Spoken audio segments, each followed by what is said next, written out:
eu fiz a formação do Dr. Guilherme Peck em pós-Covid. Então, eu sou certificada nessa área. E o que ele fala, eu levo pra minha vida. Que a gente não tem que se acostumar com o novo normal. A gente tem que voltar pro nosso normal.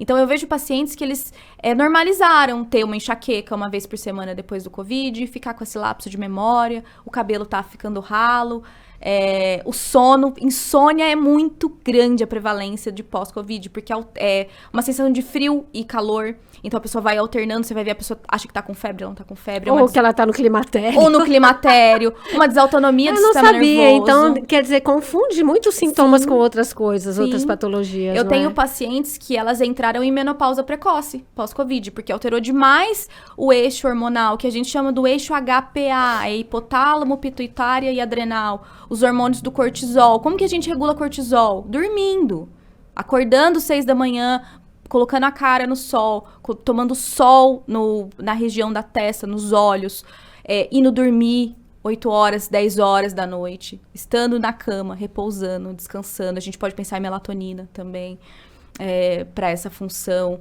Então, são essas coisas básicas que a gente tem que fazer para voltar a ser o que a gente era, entendeu? Não se acostumar com esse, não. O novo normal. Foi pós-Covid, então eu sinto até que é um status, às vezes, dependendo da situação. Não, é o síndrome, pós-Covid. Tô convivendo bem. Pós-Covid, tá tudo bem. Mas assim, o que aumentou, principalmente no meu consultório, pacientes que aumentaram quadros de ansiedade psiquiátricos, então que aumentaram dose de fluoxetina, de Venvance e de outras drogas psicoativas depois da doença, é muito grande por causa dessa neuroinflamação. Então, é muito grave.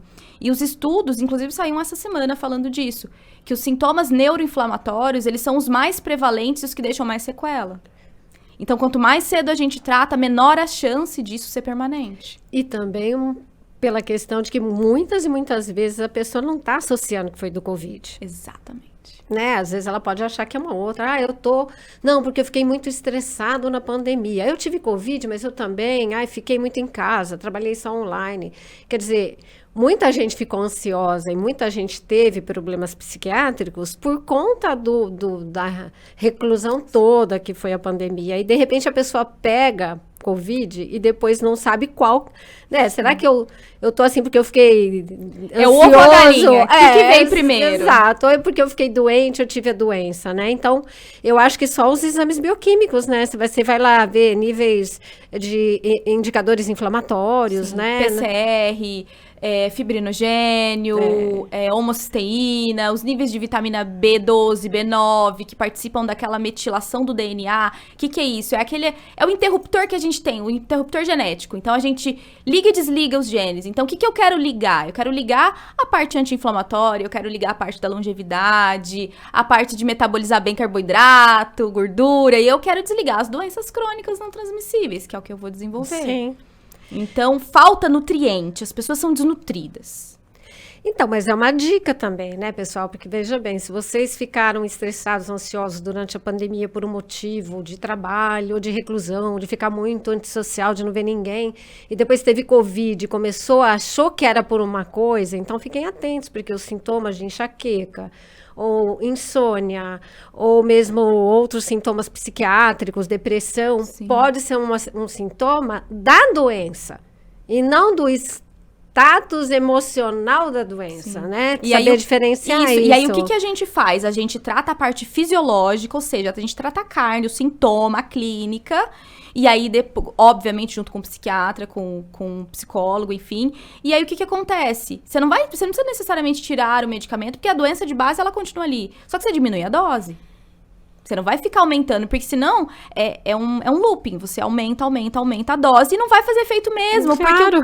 Porque que aquele medicamento ele tá tentando tratar não é o que você tem. E isso vale para qualquer outro. Estatina para colesterol alto. Então, tem muita gente que descompensa a parte de colesterol porque o vírus ataca muito a parte hepática, de detoxificação. Então, o fígado não consegue trabalhar da maneira como ele trabalhava. E aí, isso acumula em triglicerídeos, isso acumula em colesterol LDL oxidado. E é onde dá aquelas placas de ateroma nas artérias. Então, assim, adianta aumentar a estatina? Você só vai comprometer mais a função do fígado. E por isso que quem teve Covid tem que ficar esperto por uma série de sintomas, né? Para não achar que isso vai passar. Pode ser que você tenha que fazer um tratamento de base nutricional, bem acompanhado, e medindo os níveis de inflamação no corpo para você verificar se a sua inflamação está cedendo e os sintomas também junto com eles, né? E é muito interessante isso que você falou de verificar os exames. A questão é quais exames. Exato. Então, você tem que saber o que você está procurando, porque senão você não vai achar mesmo. Então, às vezes, tem paciente que fala assim, não, meus exames estão normais. Não, como assim seus exames estão normais? Eles estão dentro do padrão de referência, só que a referência de exame bioquímico que a gente tem foi feita para pessoas doentes. Então, até aquela faixa você não está doente, daquilo ali para cima você está doente. Não foi feito para otimizar a saúde em pessoas saudáveis.